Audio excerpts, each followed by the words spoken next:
Друзья, ко мне прислал сообщение один хороший друг, письмо. В каком-то форуме скопировал. Надеюсь, что после этого видеоролика вы перестанете ругаться. Это письмо казахского бизнесмена. Он рассказывает о тайном китайском аппетите. Это будет всем нам уроком. Итак, вот что он пишет. Пекинский чиновник совсем разошелся, узнав, что предприниматель, пригласивший их в баню, казах, начал рассуждать о Казахстане, про который он оказался неплохо осведомлен. Казахи – это маленький народ, живущий по соседству с нами, каким-то чудом получивший огромную территорию, не имеет на нее никакого морального права. Это несправедливость. Это какая-то ошибка, ее надо исправлять. Разглагольствовал пекинский чиновник. Почему? Как вы можете так говорить? Это не так. Вы говорите неправильно.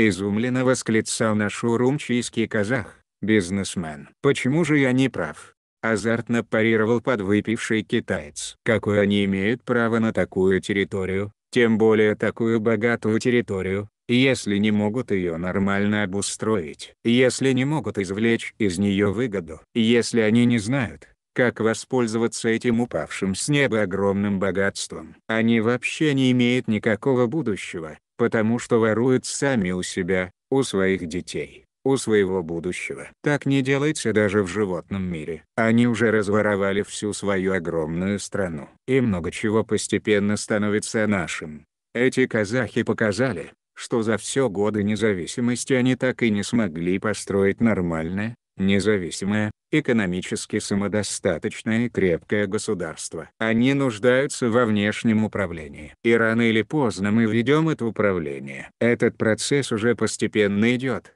Мы уже скупили много различных месторождений, компаний разной собственности. Много чего имеется в нашем владении через подставных, через третьих лиц. Но самая важная фаза нашего необратимого вхождения в соседнюю страну начнется тогда, когда сперва мы дадим десятки, сотни миллиардов долларов в долг, которые очень трудно будет вернуть. А потом мы будем оказывать давление и брать под разными предлогами в долгосрочную аренду их земли. Или покупать, если будет такая возможность, или забирать за долги, которые будут только расти. А желающие нам помочь внутри страны, особенно среди их чиновников, найдутся всегда. Тем более за деньги. Они все равно не умеют и не хотят пользоваться своей землей. Зачем она им? А у нас земли всегда не хватает. За деньги у них можно купить все, чего душа пожелает.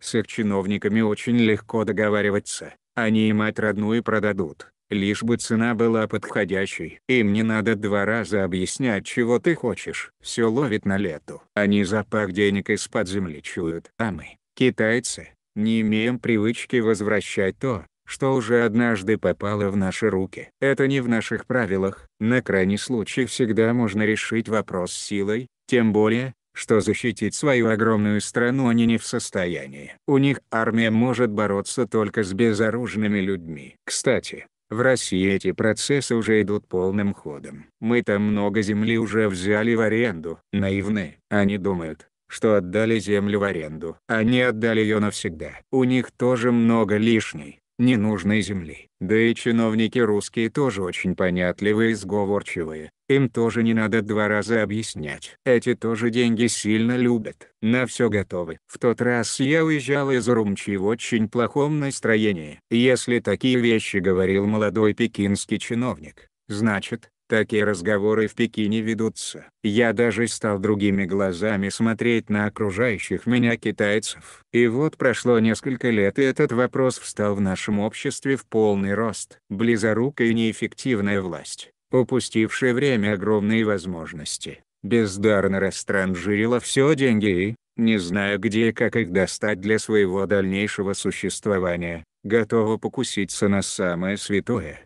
на землю. И совсем не важно, о чем идет речь, о продаже или об аренде. Важно, что на кон решили поставить нашу независимость. Это та последняя черта, переступив которую мы, граждане Казахстана, независимо от нации, вероисповедания или языка, на котором говорим, можем оказаться гостями на собственной земле.